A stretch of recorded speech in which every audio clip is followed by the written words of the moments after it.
So, Mike, when you look back on 2023, how do you view it? Was this a missed opportunity, or was it just a crazy upturn in form, a massive roller coaster for the team? If I have to summarize it, it was a fantastic season. We have 5 times the points that we had the year before. We have 8 podiums. We didn't have any before. We were close to victory in 1 or 2 races.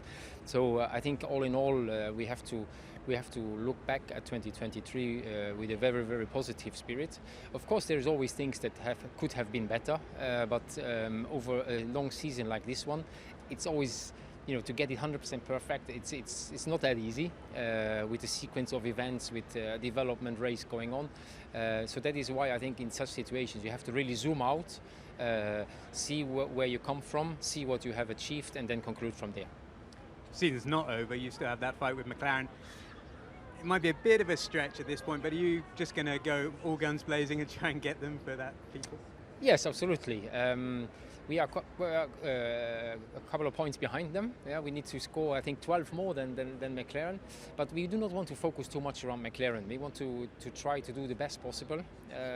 We have to be, first of all, we have to be 100% ourselves before we can even challenge them. So that is already the first task. And then we have to deliver in all sessions. We have to have a good qualifying, and then we have to see how the race goes. I think we have seen that some races also they have not been at 100% at all the time. So this could be an opportunity. But it's a strong competitor. We respect them, and we hope that we will see a nice fight till the end. Now, yesterday, Fernando Alonso called this his best season along with 2012. Would you agree with that?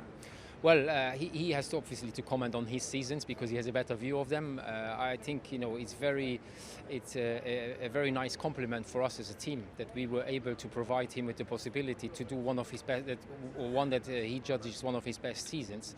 I'm very happy to hear that.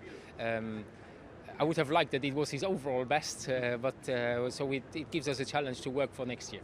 And just finally, how impressed have you been with Lance Stroll's upturn in form in recent races? He really seems to have turned the corner with the car.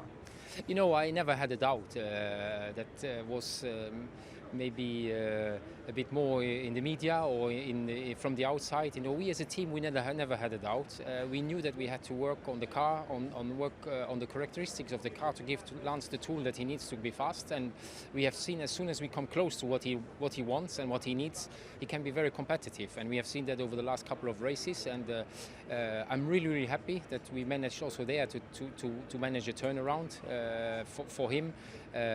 Because it was tough at times. He had the injuries at the time where the car was very competitive, so he had a little bit he didn't have the opportunity to score as much as Fernando could. So I'm very happy to have achieved that at the end of the year. Thank you, Mike. Have a good winter. Thank you. Thank you. Gunther, the end is here. Time to face the final curtain. How do you reflect on 2023? Well,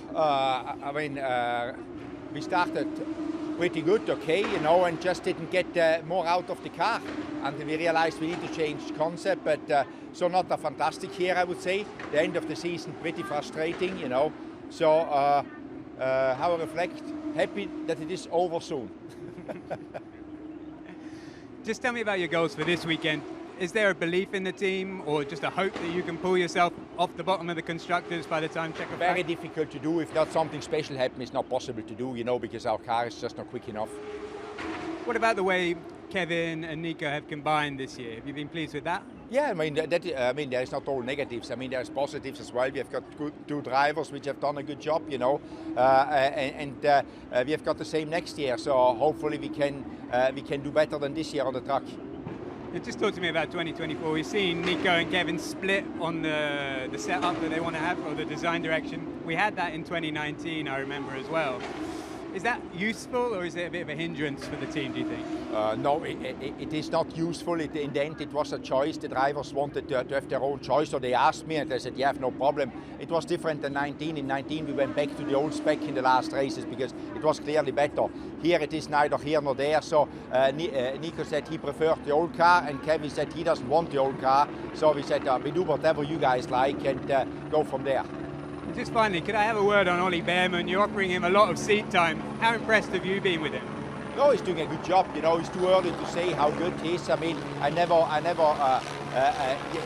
give this judgment, but he's doing very professional, very mature for an 18-year-old, I must say. You know, I'm nice kid as well. So, you know, that will give him a little bit of seat time. Thank you, Günther. Have a nice weekend. Thank you. Well, Bruno, could I just start by getting an update on Esteban? Will he be in the car in FP2? Yeah, it will be. It will be. He was really bad 2 days ago, not so well yesterday, but I think he's getting better this morning and he will be on the car this afternoon. Talk to me about how Esteban and Pierre Gasly have combined this year. There was a lot of talk pre-season that it could be a tempestuous relationship, but are you pleased with how they work? I've been surprised because we had not so many when you see. Now they're working well together, they're working well with the team. We don't ask them to be the best friend of the world. We ask them to bring everything they can to improve the team, and they are doing it. Everyone with his own way, of course, but they have very similar performances, and they are both pushing for improving the team, and we are helping him to improve themselves, and we are working well together. You're certain to finish a quite lonely P6 in the Constructors. How do you reflect on 2023, and also how confident are you that you can take another step into 2024? In 2023, we are not where we wanted to be, clearly, and this is why we made those changes in July. But now we have created a momentum, really, with a new mindset, especially on the track side, because we have been a lot on the track, especially with the 5 races in 6 weekends. Now we will go back to the factory in Enston on Inverie, and we want to change also the mindset there, to change the culture, to give more opportunity to all our talents to develop themselves, to bring new ideas, new things, and to create there also a dynamic. We don't want to give figures for 24. What we need absolutely is to develop that momentum and to improve the team, to improve the car, and to improve the results. Franz, I feel you're a guy who's good at keeping his emotions under control, but are there plenty of emotions going on in your last weekend as team principal of AlphaTauri? I hope that after the race there will be positive emotions from the team, namely when we had a good race and finished on the 7th position in the Constructors' Championship. This is the only thing which counts. The rest, forget it. Talk to me then about what the future looks like for you in 2024. Are you just going to go skiing and forget about Formula One, or? I will never forget about Formula One. I love Formula One, and I'm involved in Formula One so much. No, I will watch all the races, not from the pit lane, but from home. And I will have different monitors where I see everything, the times. I will watch MotoGP as well, IndyCar races and other race categories, DTM for example, also. And I have a very long to-do list. There's no time for boring moments. Now, you told one of my colleagues yesterday you felt that you'd failed as a team principal because you never got that P5 that you so desperately wanted. Did you really feel that? The P5 we couldn't achieve. We were sometimes very close, but at the end counts the result. And of course, this is a negative point. Could I just ask you finally, what are your standout memories from such a great career in the sport? I don't know whether it's a great career. The outstanding points were first when I came to Faenza to build up the team, because we started with 85 people. Now we have around 550.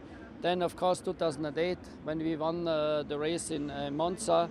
What I like most on this is not only the victory, but that the synergies worked so well with Red Bull technology. Maybe they worked too good because FIA and the teams then decided to change the regulation, and we had to make everything then in-house, which was really difficult because we had to find people for the aero department, people for production, designers, quality control. We didn't have all this, yeah. But was tough, but a very interesting time. And then 2018, when we signed the Honda contract, was also a very, very important moment. 2019, we had 2 podium finishes with Daniel Kiat in Hockenheim and Pierre Gasly in Sao Paulo after his fight against Lewis Hamilton. And 2020, when we had the name change from Scuderia Toro Rosso to Scuderia AlphaTauri, and then the victory in Monza. This was the highlights so far.